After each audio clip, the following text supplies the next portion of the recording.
26 जानेवारी 26 जानेवारी एक तारीख नाही, तर संविधानाने दिलेली आपल्याला ओळख आहे.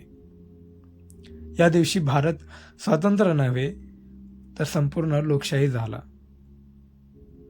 प्रजासत्ताक दिन म्हणजे फक्त ध्वजारोहण किंवा परेड किंवा राष्ट्रगीतावर उभा राहणं नाही. तो एक दिवस आहे ज्या दिवशी आपण स्वतःला विचारतो की आपण खरंच प्रजासत्ताक आहोत का. संविधानाने तर आपल्याला काही शब्द दिलेत: न्याय, स्वातंत्र्य, समता आणि बंधुता. हे शब्द कागदावर सुंदर दिसतात, भिंतीवर झळकतात, भाषणात टाळ्या मिळवतात. पण प्रश्न असा आहे, पण हे शब्द माणसापर्यंत पोहोचलेत का? आजही कोणीतरी जातीवरून ओळखला जातो, कोणी धर्मावरून ठरवला जातो, तर कोणाची भाषा कमी लेखली जाते. मग विचार येतो की संविधान सगळ्यासाठी एकच आहे, पण माणूस माणूस वेगळा का? लोकशाहीत तर सत्ता जनतेची असते असं आपण म्हणतो, पण कधी जनतेचा आवाज घोषणा बनतो तर कधी घोषणेतच हरवतो. मतदानाच्या दिवशी तो नागरिक असतो आणि उरलेल्या दिवसात फक्त प्रेक्षक बनून राहतो. कधी कधी तर निकाल जनतेपेक्षा आधीच ठरलेले वाटतात. उत्सव होतो, पण विश्वास कुठेतरी हरवलेला असतो.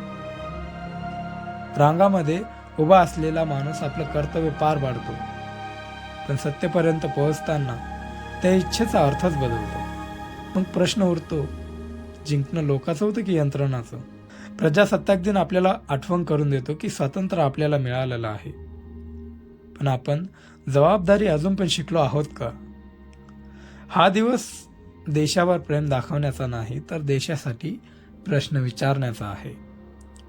कारण प्रश्न विचारणारा नागरिक हेच लोकशाहीचं खरं सौंदर्य आहे. जर संविधान आपल्या हातात असेल तर त्याचं ओझही आपल्याच खांद्यावर असणार. देश म्हणजे फक्त सरकार नाही, देश म्हणजे आपण आहोत. प्रजासत्ताक दिन म्हणूनच एक सण नाही, तो एक आरसा आहे ज्यात आपण स्वतःकडे पाहायला शिकतो. शेवटी मी एवढेच म्हणेन, मी फक्त नागरिक नाही, मी जबाबदार आहे.